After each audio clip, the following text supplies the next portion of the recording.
সন্মানীয় শিক্ষক শিক্ষয়িত্ৰীসকল, জনাই আছোঁ এটা বিশেষ গুৰুত্বপূৰ্ণ খবৰ যে অসমৰ এখন বিশেষ জিলাৰ পৰা ওলাইছে শিক্ষা হেতুত এটেণ্ডেঞ্চ দিয়া সম্পৰ্কে গুৰুত্বপূৰ্ণ নটিচ যে LP, ME, হাইস্কুল সকলো শিক্ষক শিক্ষয়িত্ৰী আচলতে প্ৰথমতে গৈয়ে শিক্ষা হেতু এপত এটেণ্ডেঞ্চ দিব লাগিব আহোঁতেও, আৰু ME স্কুলৰ ক্ষেত্ৰত 3টা 25।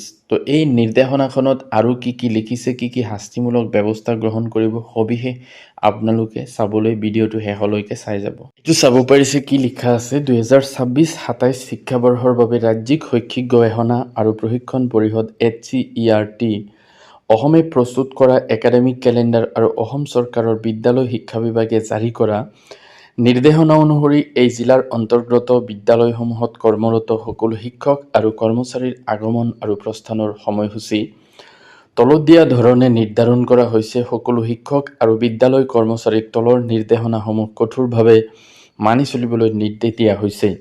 তো কি নিয়ম আছে চাওক। উপস্থিতিৰ সময় লিপিবদ্ধকৰণ।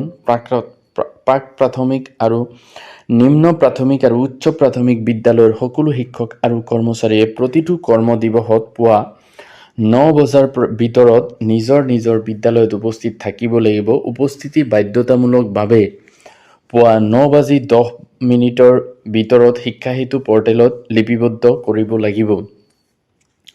বিদ্যালয়ৰ সময়সূচী প্ৰস্থান আৰু প্ৰস্থানৰ সময় লিপিবদ্ধকৰণ। প্ৰাক-প্ৰাথমিক বিদ্যালয়ৰ সময় পুৱা 9 বজাৰ পৰা বিয়লি 1 বজালৈ হ'ব। প্ৰাক-প্ৰাথমিক মানে ধৰক ক শ্ৰেণীলৈকে। নিম্ন প্ৰাথমিক বিদ্যালয় প্ৰথম শ্ৰেণীৰ পৰা পঞ্চম শ্ৰেণীলৈ যিসকল ছাত্ৰ ছাত্ৰী পাঠ্যক্ৰমমূলক কাৰ্যসূচীত অংশগ্ৰহণ কৰিবলৈ ইচ্ছুক তেওঁলোকে বিয়লি 2:05 বজাৰ পৰা 3:25 বজালৈ বিদ্যালয়ত থাকিব পাৰিব। আন শিক্ষাৰ্থীসকলে বিয়লি 2:05 বজাত বিদ্যালয় ত্যাগ কৰিব পাৰিব।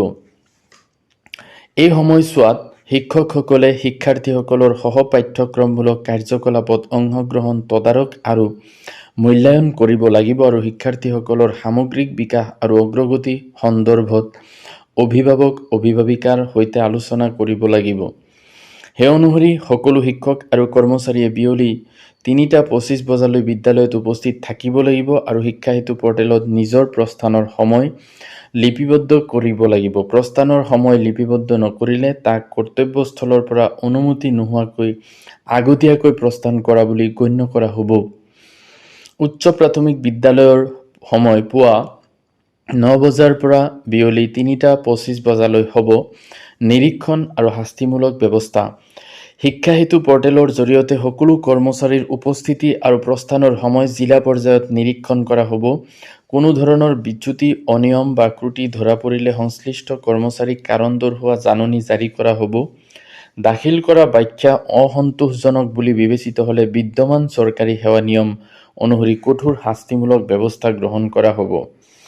বিদ্যালয়সমূহৰ উপপৰিদৰ্শক সকলো, খণ্ড প্ৰাথমিক শিক্ষা বিষয়া সকলো আৰু প্ৰধান শিক্ষক প্ৰধান শিক্ষয়িত্ৰীসকলক ওপৰৰ নিৰ্দেশনাসমূহ কঠোৰভাৱে পৰ্যবেক্ষণ কৰি সম্পূৰ্ণৰূপে পালন কৰিবলৈ নিশ্চিত কৰিবলৈ এইমতে নিৰ্দেশ দিয়া হ'ল।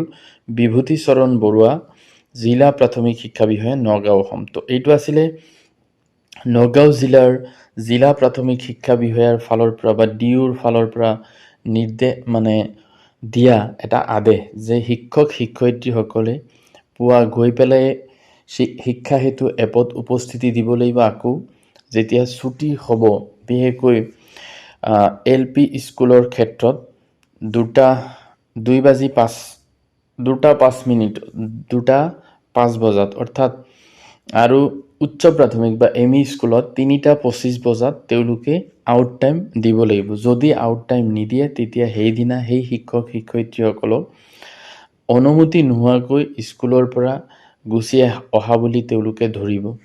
তো এইটোৱে আছিলে এটা গুৰুত্বপূৰ্ণ খবৰ শিক্ষক শিক্ষয়িত্ৰীসকলৰ বাবে। Thank U.